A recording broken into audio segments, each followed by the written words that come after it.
हम लोग डिस्कस करने जा रहे हैं आप लोग का क्लास 10th का जो चैप्टर है इलेक्ट्रिसिटी, फिजिक्स का चैप्टर जो है वो इलेक्ट्रिसिटी, इसको हम लोग डिस्कस करेंगे।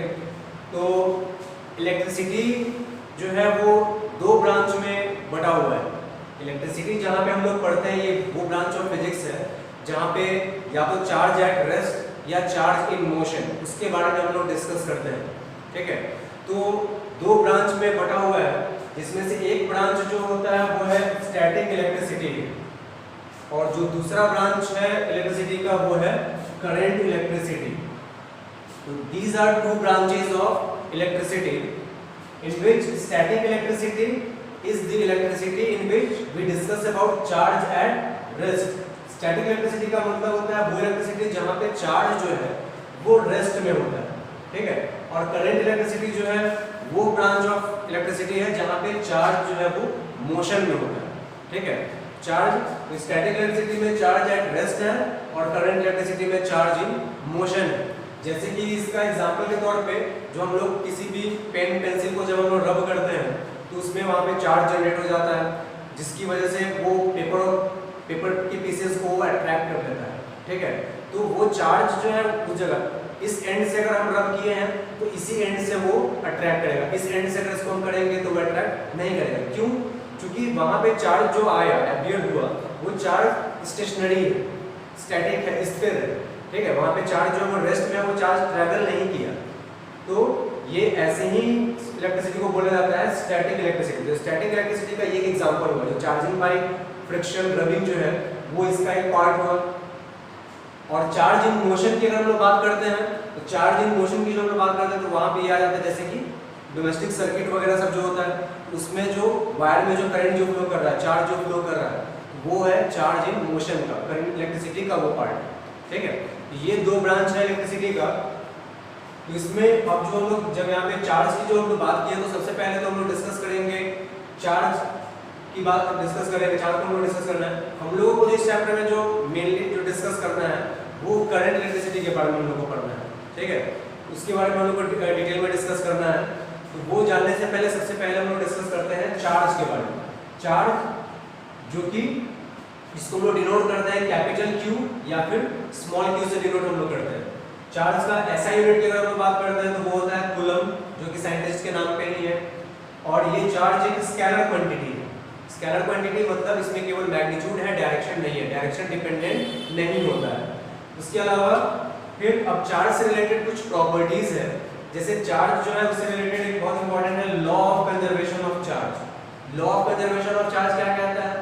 Law of conservation of charge ये कहता है कि total charge of any system always remains conserved, that is charge can neither be created nor be destroyed in any system. Charge किसी सिस्टम में हम लोग क्रिएट या डिस्ट्रॉय नहीं कर सकते, वो हमेशा कंजर्व रहता है। ठीक है, ये है law of conservation of charge. इसके अलावा चार्ज का ये हम लोग दो पार्ट है, पॉजिटिव चार्ज, नेगेटिव चार्ज। और like charges repel each other, unlike charges attract each other, ये चीज हम लोग जानते हैं। ठीक है, अब इसके बाद जो है ये हुआ चार्ज से रिलेटेड इंफॉर्मेशन की बात होती है। फिर एक और इसमें एक आता है क्वांटाइजेशन ऑफ चार्ज की हम बात करते हैं। Quantization of charge, quantization of charge जो होता है वो क्या है? तो क्वांटाइजेशन ऑफ चार्ज में आता है ये Q is equal to NE, मतलब चार्ज जो होता है वो हमेशा E का जो चार्ज E जो है इलेक्ट्रॉन है उसका इंटीग्रल मल्टीपल के बराबर होता है। Q is equal to NE, Q यहाँ पे क्या है? चार्ज है, N क्या है? नंबर ऑफ इलेक्ट्रॉन्स है, और E जो है वो इलेक्ट्रॉन का चार्ज होता है। तो इसमें इस तरह से जैसे कि अगर हमको सपोज कर अगर हमको कैलकुलेट करना है 1 कूलम्ब चार्ज, कूलम्ब ऐसा यूनिट है, कूलम्ब ऐसा यूनिट है चार्ज का जिसको हम C से डिनोट करते हैं। तो 1 कूलम्ब चार्ज में कितना नंबर ऑफ इलेक्ट्रॉन्स मौजूद है? तो इसके लिए फॉर्मूला यूज करेंगे Q is equal to NE, ये फॉर्मूला यूज करेंगे।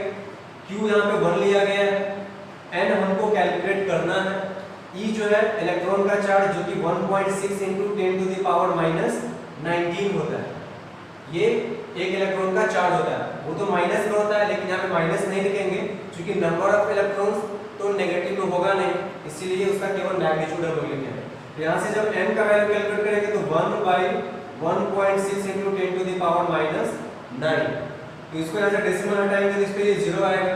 डिवाइड जब इसको हम करते हैं तो ये 6.25 इंटू 10 टू द पावर 18 के रेंज में आता है। ठीक है, इतना इलेक्ट्रॉन्स मौजूद होता है किसी भी 1 कूलम चार्ज में। 1 कूलम चार्ज में इतना नंबर ऑफ इलेक्ट्रॉन्स अवेलेबल है। ठीक है, डिवाइड करके हम लोग देख सकते हैं इसका पॉइंट है 16 6 96, ये 4 है तो ये डेसिमल 16 2 32, ठीक है, और फिर 65 या 80 तो 6.25 ऐसे करके तो 6.25 into 10 to the power 18 electrons होगा 1 कूलम चार्ज में। कितना भी अगर चार्ज अगर दिया रहेगा, ठीक है, तो हम उसमें नंबर ऑफ इलेक्ट्रॉन्स कितना मौजूद होगा वो हम निकाल सकते हैं। ये क्वांटाइजेशन ऑफ चार्ज से रिलेटेड ये एक पार्ट होता है। ठीक है, और इसके अलावा एक कूलम्स लॉ हल्का सा नोट देख लेते हैं। कूलम्स लॉ है, कूलम अपना एक लॉ दिए थे जिसमें कि दो चार्ज के बीच में जो फोर्स ऑफ अट्रैक्शन जो होता है या फोर्स ऑफ रिपल्शन, जैसे Q1 है Q2 है, ये दो चार्ज के बीच में जो इलेक्ट्रोस्टैटिक, हम जानते हैं कि दो चार्ज के बीच में लगने वाले फोर्स को हम लोग इलेक्ट्रोस्टैटिक फोर्स बोलते हैं। तो दो चार्ज के बीच में जो लगने वाला जो फोर्स है उसको हम लोग इलेक्ट्रोस्टैटिक फोर्स बोलते हैं। तो कूलम्ब अपना लॉ क्या दिए थे कि दोनों चार्ज के बीच में जो इलेक्ट्रोस्टैटिक फोर्स जो लगता है वो Fe electrostatic force directly proportional होता है दोनों चार्ज के प्रोडक्ट के, और इनवर्सली प्रोपोर्शनल होता है दोनों के बीच में जो डिस्टेंस है उसके स्क्वायर के। यानी चार्ज का वैल्यू जितना ही ज्यादा होगा दोनों के बीच में इलेक्ट्रोस्टैटिक फोर्स उतना ही ज्यादा लगेगा। दोनों के बीच का डिस्टेंस जितना ही कम होगा फोर्स उतना ही ज्यादा लगेगा। ये है कूलम्ब का लॉ इलेक्ट्रोस्टैटिक फोर्स से रिलेटेड। ठीक है, ये बात हम लोग जो डिस्कस की है वो चार्ज से रिलेटेड डिस्कस किए। अब यहाँ के बाद हम लोग आते हैं इसमें इलेक्ट्रिक करंट। इलेक्ट्रिक करंट क्या होता है? तो इलेक्ट्रिक करंट जो है वो उसको डिनोट करते हैं कैपिटल आई या फिर स्मॉल आई से। ये इलेक्ट्रिक करंट क्या होता है? तो flow of electric charge through any conductor, semiconductor, superconductor in a time interval. किसी टाइम इंटरवल में जो चार्ज का जो फ्लो होता है, इलेक्ट्रिक चार्ज का जो फ्लो होता है उसको हम लोग इलेक्ट्रिक करंट बोलते हैं।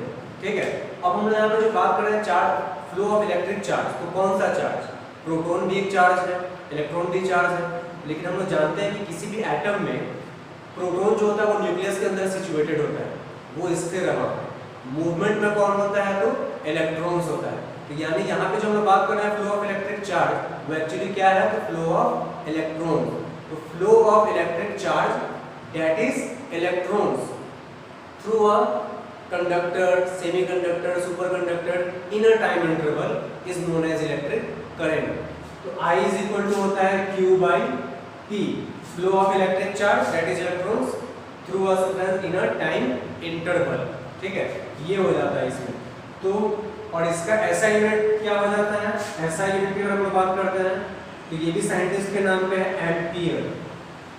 ये जो होता है वो एम्पियर इलेक्ट्रिक करंट का ऐसा यूनिट है। और दूसरे यूनिट की अगर हम बात करते हैं तो चार्ज का ऐसा यूनिट होता है कूलम्ब, टाइम का होता है सेकंड, इस तरह से कूलम्ब पर सेकंड। कूलम्ब पर सेकंड भी इसका यूनिट होता है, लेकिन एम्पियर इसका ऐसा यूनिट है। तो इस तरह से ये चीज हो जाता है। इलेक्ट्रिक करंट भी स्केलर क्वांटिटी है, ये हमेशा ध्यान रखना है। इलेक्ट्रिक करंट में ये डायरेक्शन से रिलेटेड ये बात होती है, उसमें किस डायरेक्शन में इलेक्ट्रिक करंट जा रहा है ऐसे, लेकिन इलेक्ट्रिक करंट है स्केलर क्वांटिटी। अब इसमें इलेक्ट्रिक करंट का वैल्यू 1 एम्पियर कब होगा? जब चार्ज भी 1 कूलम्ब हो और टाइम 1 सेकेंड हो। ठीक है, तो इस तरह से 1 एम्पियर का डेफिनेशन पूछता है कि 1 एम्पियर इलेक्ट्रिक करंट को डिफाइन करिए। तो 1 एम्पियर इलेक्ट्रिक करंट कब होगा? जब 1 कूलम्ब चार्ज 1 सेकेंड टाइम के लिए फ्लो करता है। तो electric current will be equal to 1 ampere when 1 coulomb of charge flows through a conductor in for 1 second. 1 second के लिए जब 1 कूलम्ब चार्ज अगर फ्लो करेगा किसी कंडक्टर के थ्रू तो कहा जाएगा कि इलेक्ट्रिक करंट 1 एम्पियर। ठीक है, तो ऐसे 1 एम्पियर का डेफिनेशन पूछा जा सकता है।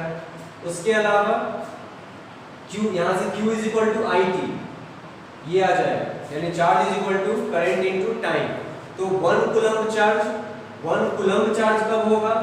जब इलेक्ट्रिक करंट 1 एम्पियर हो और टाइम भी 1 सेकेंड हो, यानी जब भी किसी कंडक्टर के थ्रू 1 एम्पियर करंट 1 सेकेंड के लिए जब फ्लो करेगा तो चार्ज 1 कूलम होगा। Charge will be equal to 1 coulomb when 1 ampere of current flows through a conductor for 1 second. तो ये हो जाएगा 1 कूलम को ऐसे हम लोग डिफाइन कर सकते हैं। और इसके अलावा यूनिट की अगर बात करते हैं तो एक इससे रिलेटेड भी होता है, इसको भी जान लेना चाहिए। एम्पियर तो है ही, मिली एम्पियर होता है। मिली एम्पियर बराबर होता है 10 टू द पावर -3 एम्पियर।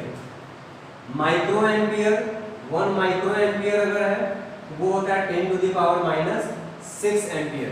ठीक है, तो ये है इलेक्ट्रिक करंट से जो रिलेटेड जो इंफॉर्मेशन है, इलेक्ट्रिक करंट क्या होता है और उसके बाद उसका फॉर्मूला वगैरह ये सब चीजें।